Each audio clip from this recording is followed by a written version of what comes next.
Today's subject is the sales period end. Over the next few Find Out More Fridays, we'll be focusing on period ends and reorganisations throughout Opera.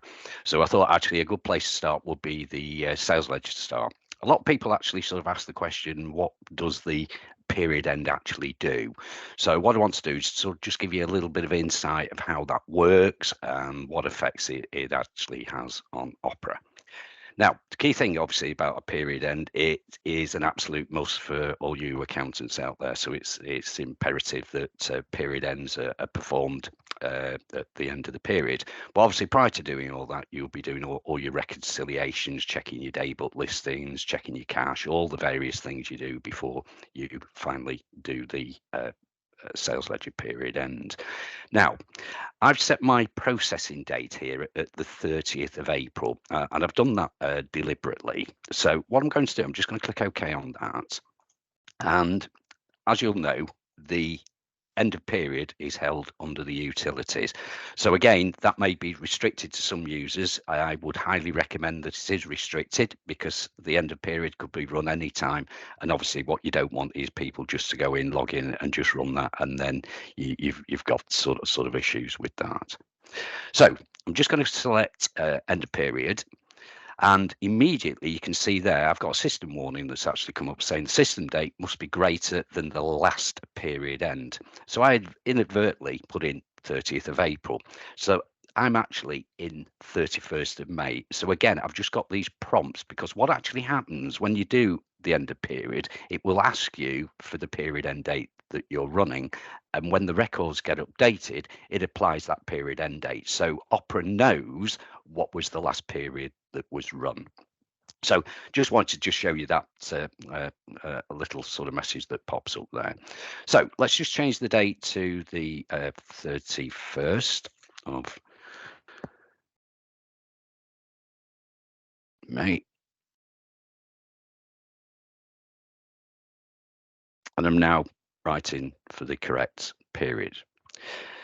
Now, just before we go there, there's a couple of things that sort of happen with Opera, in particular period ends, because when we run period ends, you can have some clients that use this function here that we call allow advanced postings. So I'm currently ready to close down for May, but actually what I've been doing is I've been doing some processing for June. So in essence, I've had two periods open, and this is what we would actually call advanced postings. So that is a flag that you would need to tick on in this example. And what will happen is that when you do the period end, that allow advanced postings flag will automatically untick.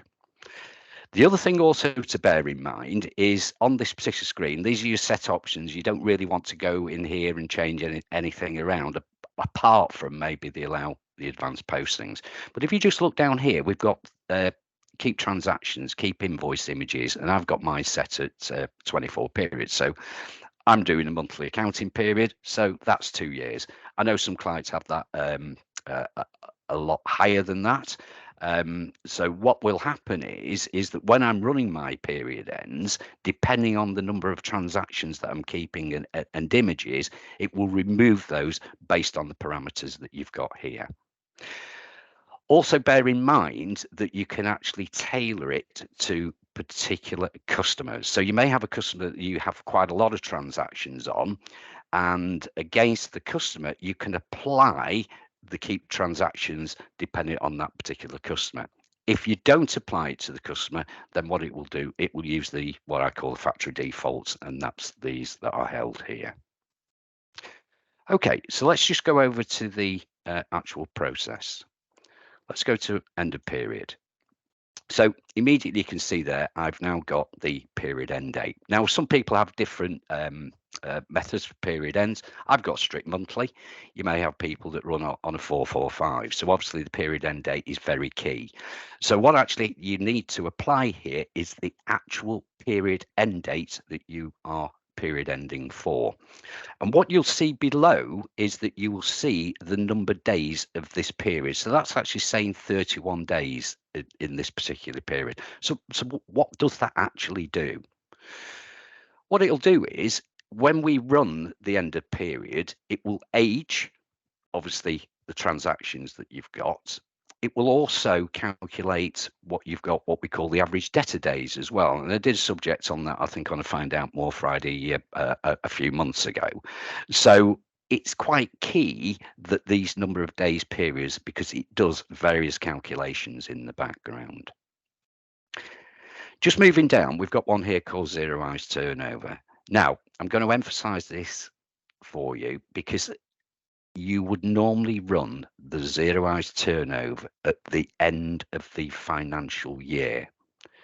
So it's important to remember that when you're coming up to your year end, your final period in the year is at that point you tick that box. If you tick the box and you're mid-year, then as it says, it will zeroize the turnover for every customer that you've got. So it's just a warning on there. It is unticked, so do not tick it unless you need to, or you're doing it at the end of the financial year. This here, where it says block sales postings to nominate, that is actually greyed out. And this is for the open period accounting. And I will be doing a session on open period accounting on Find Out More Friday at a later time. Some of those clients that are using open period accounting would obviously have this function there. But I'm happy to sort of discuss open period accounting with people if they want to explore that a little bit further. Now, the other thing that we've got down here, we've got things for remove all completed diary actions, remove outdated, uncompleted diary actions. Now, what this is actually aimed at, this is aimed at people who may use the credit management one. So I'll just quickly launch that so you can see exactly what it is that I'm talking about. So a lot of people don't have credit management, some clients do, and they use this purely for the debt collection and pure credit management. So what actually happens in here, we can have to-dos, we can have tasks that are involved, and what will happen is that depending on the tasks that I've been doing, when I'm running the period end, I can decide to remove completed diary actions. So what you're actually seeing here, these two elements relate to the credit management. If you haven't got that, you'd like some details on that, then just drop me a quick email and I can send you some details about that. Good little module, that one. Okay, now before I click OK, there is a few other things that the period end actually does. So you may have a customer that you haven't dealt with for quite a long time, and you've removed all the transactions on there and you've deleted that customer. So what actually happens is that customer is marked for deletion, and a lot of you will sort of have seen throughout Opera where you see what I actually call a hot cross button. So this is this delete flag that you will see.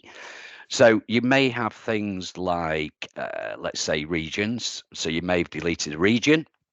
You may have added some regions in there, realized they were wrong, and you've marked them for deletion.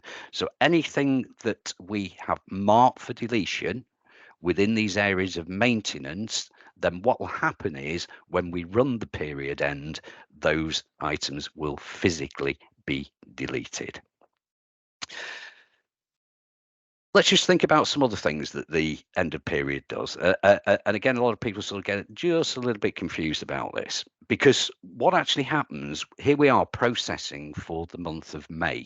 So I've got a lot of transactions. So I've got things like an analysis. So I've got things like monthly analysis. So again, just going to close this down.